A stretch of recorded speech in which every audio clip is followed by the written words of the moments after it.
And I get emotional talking about it because this is my version of rock bottom. I got pregnant with my youngest, a month after I was incarcerated. If somebody's listening that is deep into addiction, what would be something that you tell them to kind of help them on their way?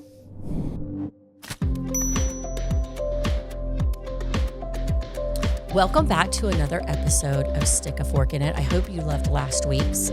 Our guest today has actually been on the show. You know, we have folks asking us a lot of questions about our work, how we do it, who does it. And to be honest, that's part of most of the popular shows that we have. You want to know what Feeding Tampa Bay does.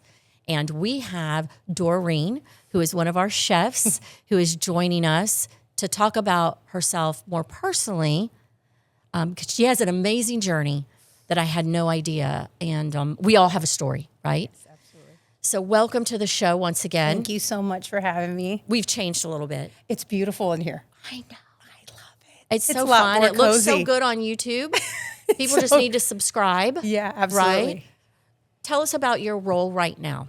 So currently I'm one of the chefs, the executive chefs, and my current role is I oversee the bistro and I'm working on MTM meals. I oversee Which are medically tailored meals, yes. Which is a really big undertaking. Yes, it is. It's a pilot program where we provide nutritious meals for folks that are struggling with chronic illnesses. Mm-hmm. So I've been having a lot of fun with that because I get to incorporate different herbs and spices to make these dishes beautiful and just delicious. And delicious. Yes, and delicious. And so folks will, be happy to eat these meals and, potentially get better. So we just had an amazing announcement. I heard about it. I was so excited. So like you said, this is a pilot program that Yes. we do with Baycare. We had Lisa Bell on the show when it started. Yeah. And we have positive outcomes. And that's what our motivation is all about. Exactly. We pour all our energy in to have positive outcomes. And we actually have the data to prove, because of this program, people are healthier. Yes, they're healthier. I have their chills. A1C went down. Yes. I think it was like dramatically. Yeah, which was like, oh my gosh, I was almost in tears. Like, that's what we're here for. So that was just definitely a mission moment for sure. Yeah. It just warmed my heart. Yes. Yeah. Anna stopped me and she's like, I got to tell you something. So I was really excited. Yes. Yeah. And what else? I'm sorry I interrupted, but I was so excited about Well, that. those are the two main programs that I dive into. But as of right now, it's like all of our programs. We have like AMP, we have Trinity, catering, wherever the support is needed. I pivot and help in all different areas just to make sure that we provide meals for folks in the community. Okay. So. And you share your kitchen with Fresh Force. We do, yes. So we have Fresh Force. We teach folks how to do what you're doing. Exactly, yeah. Where did you start? Where did I start? At Feeding Tampa Bay. I started just working at Trinity, and I helped transition. I think I was at Trinity for about a month. Mm-hmm. So we were only doing just Trinity meals there. That's it. For our 3 satellite locations, we had T1, 2, and 3. Mm-hmm. So we would cook in massive amounts there. And then we had our drivers that would deliver to each location and then they would serve. So it was kind of crazy when I first started because we were in the middle of moving over to this new location. So I was a part of that and just kind of getting everything set up and all the programs. We just started adding layers. It exploded, Right. Which was kind of amazing, but it was definitely a challenge, but it was really, really cool too. What was that? Not that there was anything wrong with Trinity Cafe's kitchen, because it could pump out some meals, right? For sure, absolutely. But you walked from something that was a little bit bigger than a household kitchen to 11,000 square feet. Yeah, and the equipment we have is just it makes amazing. Everything easier. Yes. And those meals have only gone up. Yes, the meals, there's nothing we can't do now. It's incredible. So we have these beautiful combi ovens that they can roast, steam, just they do so much. And we have 4 of them now, and we're able to produce 900 meals in each at a time. So wow. it's which is crazy for AMP, for example. So yes. It's and what is AMP? AMP is our after school meal program for kids. It is. So we're making sure that kids that normally depend on free or reduced breakfast and lunch are having a really hot, healthy meal. Yep. And you guys take the initiative. They're fun. Mm-hmm. We have chicken nuggets. Burritos. Yeah, we do. It's very balanced, spaghetti. but it's something they love. Yes, right? exactly. And considering that. So we cater those out, if you will. Yes, absolutely. We also help during disaster. Yes, we Tell do. us, because we are in hurricane season. Tell us a little bit about that, because I know that we put out 40,000 prepared meals during that final hurricane we sure that did. came through and really hit us hard. Tell us about that, because you're able to do that in a number of days. Yes, it's actually incredible because we're technically first responders. So when a disaster hits, if it's a hurricane or like government shutdown, that's another perfect example. Absolutely. It's kind of incredible because us as an organization, we all lean in. It's kind of like all hands on deck. Like sometimes, if we don't have volunteers, like the whole entire facility just kind of dives in, and we just are pumping out meals, just to make sure that food is getting folks are getting the food and necessities that they need in that time. So it's pretty. It gets crazy, but it's really like rewarding at the same time. Isn't it invigorating? It is because you're just, and especially with the numbers, you're just like, oh my God, I can't believe we did that in a week.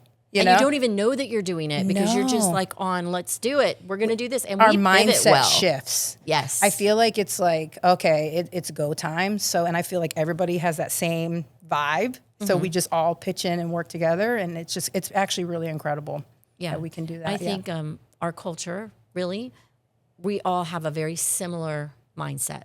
Absolutely. I agree. We all, respond to things in the same way, which is compassionately and quickly. Yep. So we have no problem turning to what we need to do. We're just like, what's the need? Yeah. Where can we help? Yeah, exactly. What can I do? Just lead the way. Tell me what to do. So getting more into you personally, because you have been in here. I asked that because you came in as an entry-level cook, correct? Well, it was a KM, kitchen manager. Kitchen manager is what you came in. Yes. And now you're one of the executive chefs. Yes, ma'am. Yeah. What inspires you for that growth? What gives me the inspiration? I want to say my kids give me the inspiration for sure. And then, I'm very spiritual, so God has given me the strength to continue to move and want to continue to grow. I just want to dive into it a little bit. I think I was always chasing happiness all the time, previously, in addiction, and it didn't work for me. It's kind of crazy because it's a feeling, and I feel like when I decided to get clean, I switched my mindset to chasing purpose. So whether it's, giving back and just filling up, giving all my love to my kids, or to help folks, or to spread the message of inspiration and hope about addiction, those who are still suffering, that's what drives me. Now I chase purpose, right, instead of just happiness. That's that purpose gives you really what you were missing. Yeah. Tell us a little bit about your journey through addiction. So, because it was pretty intense. Yeah. So I have been in my addiction for almost 2 decades, on and off. I guess I kind of minimized it because I was like, oh, I'm only using substances and alcohol on the weekends, and I'm still working and I'm still functioning. So I made excuses, and of course, eventually that snowballed into intravenous using and opiates and methamphetamines and really, really hardcore drugs, which stripped everything from me, And there was several times throughout my life, there was like a 7-year stint that I was okay with being that person. I had lost my home, my kids, car, you name it. So it was just me, and I kind of was like, well, my kids are better off without me. They're with their grandparents. I signed my rights over because I thought I was going to die a drug addict for the rest of my life. That's where I was. And how long ago was this? 7 years. Well, almost 8 now, but okay. But yeah, March 5th, 2019. So 7, a little over 7. Yeah, that's my clean date. But it was a journey. And I think it really takes a person to really make the decision and to do anything that it takes to get clean. You have to that's the first step, is to admit that you have a problem. The whole time I was like, oh, I have it under control. I only do it on the weekends. I kept minimizing it.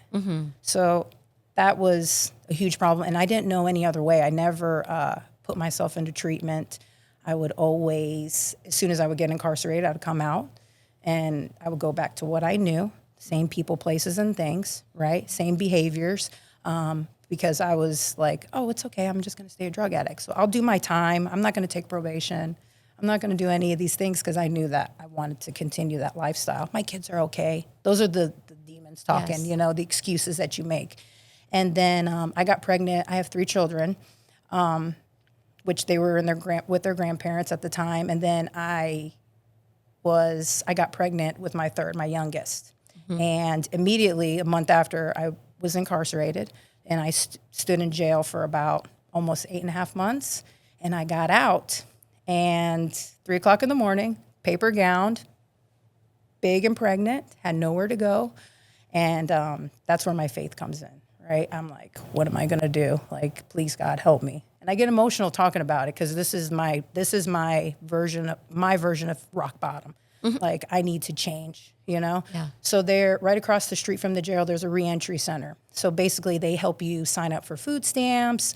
They get you ID, maybe like hygiene stuff. So there was a lady there, and she's like, oh my gosh, like, you're pregnant, you're in a blue paper gown, you know what I mean? Like, what are you going to do? And I just told her a little bit about my backstory, and she's like, let me make some phone calls. And at the time, I think it's called Cove now, the recovery center. At the time, it was called DACO. And she's like, let me see if there is a bed open for you. And she's like, let me see what I can do. And she literally had a police officer, pick me up and drive me, and she made a phone call, and there was a bed open there. And I haven't looked back since. I put myself into treatment. I was there for approximately 8 months. I had I had my youngest daughter there. And I literally... Could she stay there with you? She could stay there with me. They have like little duplexes for mothers that, you know, might have a child that's within a year or that are pregnant, that had prior or are still struggling with addiction.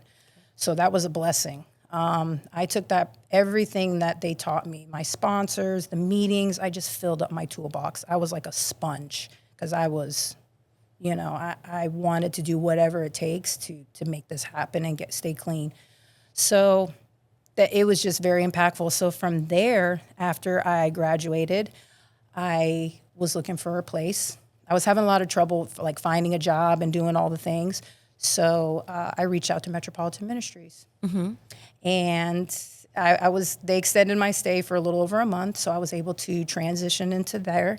And I was there for 3 years. I got me a job. I was walking. I didn't have a car at this time.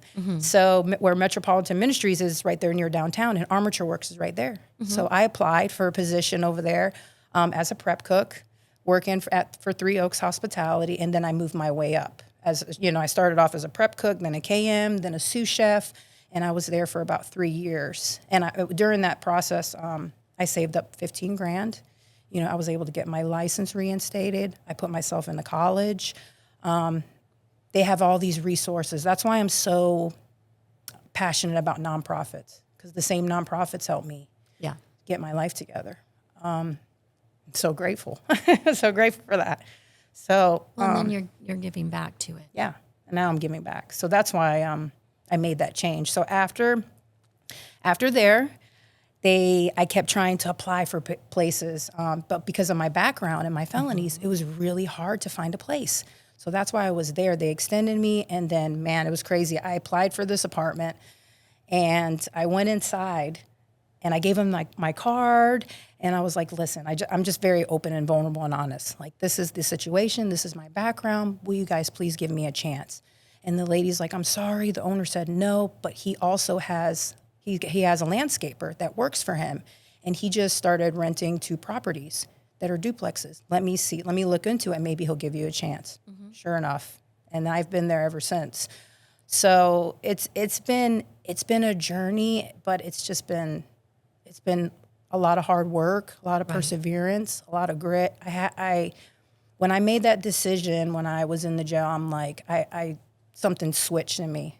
Like this relentless mindset, you know, like, this is it. I gotta change. You know what I mean? Like, and I also I was given the tools. Like, I was put in recovery, and you know, they teach you all of these things, like the 12 steps, and do a moral inventory. And, you know, I went to, you know, to meetings, 90 days, 90 meetings. And also and then after a year, I started sponsoring people because you can't, I feel like the addiction is such a selfish disease that you're always thinking about like poor me all the time mindset, right? And they help you to identify and switch that mindset to be able to be like, let's help somebody else that's struggling.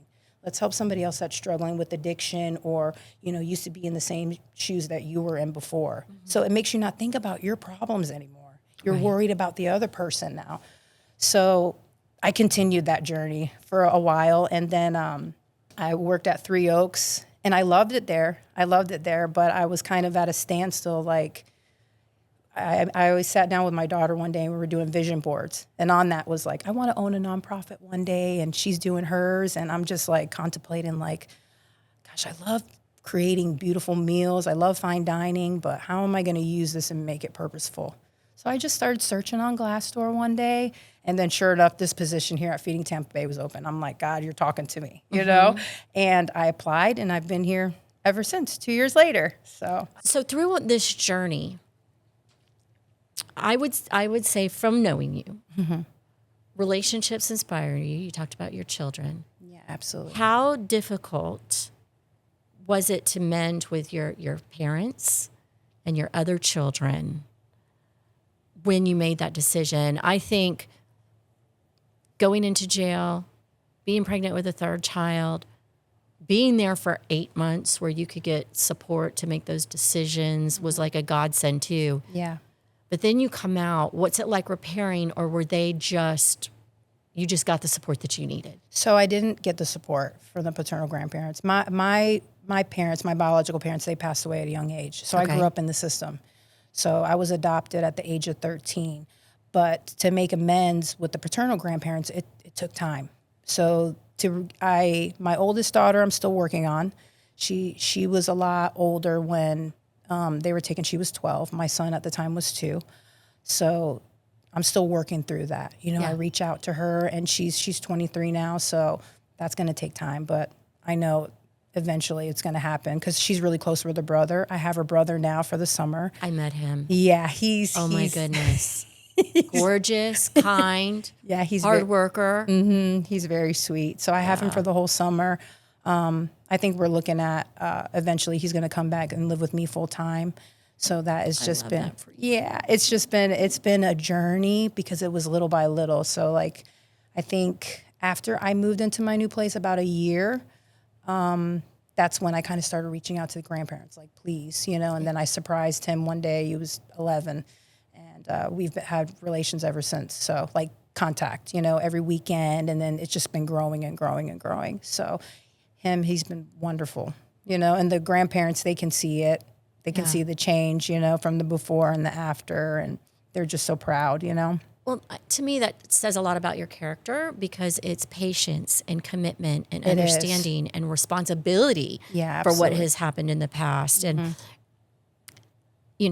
I'm no expert, but I'm also your friend. And I think all those core values are, what made a second chance for you possible. Yeah, absolutely. You just found them again. I know, which is crazy because that was one of the questions when I got hired here is like, I just want to tell you, my background. They're like, well, it's okay because, we're a second chance program. We are. And I'm just like, oh, that's just amazing. You know what I mean? Yeah. No judgment, right? Yep. And just being fully transparent, I think is huge when you're in recovery because I know sometimes it's hard to be vulnerable, but it gives some people like perspective of where you're coming from and why you do the things that you do so passionately. Like, where does that come from? I've heard people like, why are you so happy every day? Or this and that. It's like, because I'm so grateful to be alive and to be here because you would have asked me that 10 years ago, I would have been like, well, you said I was going to die a drug addict. Yeah, like you were really that down. Overdose. Which when I heard that for the first time is where I was like, Doreen? Yeah, people are like, what? I can't believe that. What? Yeah. And I mean, you have volunteers that are loyal to you, that you could call in at any time. You even hang out with some of them. Yeah. I mean, you are truly treasured and loved. And it is wonderful that your talents continue to grow. tell us where you are in your career. Like, what's going on with you right now that being at FTB has helped influence? I've learned so much since I've been here. Yeah. I want to say what I've learned is adaptability and resourcefulness, because since we're a nonprofit, we get so many donated goods all the time. So to me, it's kind of like a potluck. Like you just it's like an episode of Chopped. It is. So it's like a mystery box, and you get to use all these beautiful ingredients, and it's like, what kind of meal can we make with this? So to me, that has been something that I've learned a lot, and also it's the bulk cooking, to incorporate very that. different. Like I have an idea, but like the massive amount that we've been doing to be able to produce like 5,000, 6,000, 7, and so on and so forth has been something that I've learned to really, really scale. And I think it's just been really, really amazing. I've learned so much since I've been here. I could just being around so many different individuals and how everybody comes together, and just being able to adapt and pivot in different, programs and just kind of lean into one another. I've always had that type of mentality, but here it's a little bit different. I feel like everybody's on the same wavelength, Right. So, right. And appreciate each other. Yeah, And absolutely. recognize. Yeah, absolutely. We all respect and recognize each other. And culturally, we're kind of taught that, right? Yeah, like when absolutely. you come in and you're acclimating to a new position, everybody comes by and says, hi. Yeah, And, they're I just think so we kind of welcoming. create places where we can all blossom, right? Yeah, absolutely. So you are just a bit away from schooling. Tell us what's going on there, because that's even a few bigger steps to Yeah. celebrate, Yes. because you've worked so hard, been through so much, taken that second chance and really exploded with it. So what's on the horizon for you? So currently right now, I think I have 5 classes left, and 3 of them are food practicums, so they're internships. And I get to do the internship. I'm actually in school right now. I'm doing the internship here. Okay. So that's amazing. And then I will acquire my associate's degree for business culinary management. And then I get to, I look forward to getting my dietetics degree. And I get to, it's only 5 additional classes added on to my original degree. And I get a lot of support from Shelly and Rhonda to be able to make that happen. So I'm really, really excited about that. So that's kind of where I'm at right now with school. I'm almost finished. I have I will graduate the end of next year, beginning of next year. That's I'll be done. wonderful. Yeah. Well, So, congratulations on thank that you. and all Thank that you. hard work. Thank you. Just a few more things about you. Okay. These are rapid fire questions. You Okay. just answer them, okay? Okay. Because our time is almost up. Okay. Thank you so much for coming back on the Thank show. you so much for having me. I heard your story, I thought it was really important for people to hear. So first, if somebody's listening that is deep into addiction or is considering, what would be something that you tell them to kind of help them on their way? I think the first decision is it's up to them. They have to make the decision. It's up to them personally that they want the desire to admit that they have a problem and that they want to quit. That's the first initial step. But then after that, once they make that decision, I would suggest, getting a sponsor and hitting meetings immediately. 90 Adding days. a support system. 100%. Fellowshipping and community is huge. Like us as humans, we need each other. We need that interaction, that connection with others, and to be surrounded by other folks that are like-minded and know what we're going through as far as addiction goes. You need that support system. You can't do it alone. You have to lean on one another. And then also to just kind of turn to, they always say, turn to a higher power, whether it's God, whatever it may be to you personally. It's just kind It's of like the North Star. What is your Yes, North Star? Exactly, because you can't keep relying on yourself. You've been doing it for so many years and it's not working. Right. So it's like you have to give it away. That support system, for sure, meetings, that's one thing I would do. And then a lot of self-care stuff. That's a lot of things that I do too, is to just, I implement exercise a lot. I think that's really, really big. I used to be on antidepressants for a long time. The transition of, stopping substances. I was on antidepressants for a couple of years, and I'm like, I don't want to be on anything anymore. Like, I want to get off of this. So I started incorporating, working out. And it's like your body produces natural, serotonin and endorphins, when you work out. And it was like curing my mental health. So that's another remedy that I like to use too. Yes. Favorite family activity? Beach. Yeah? I love anything that has to do with water, whether it's the springs, beach. I don't know, something about it is just very relaxing and serene for me. Yeah, I love it. And the kids love it.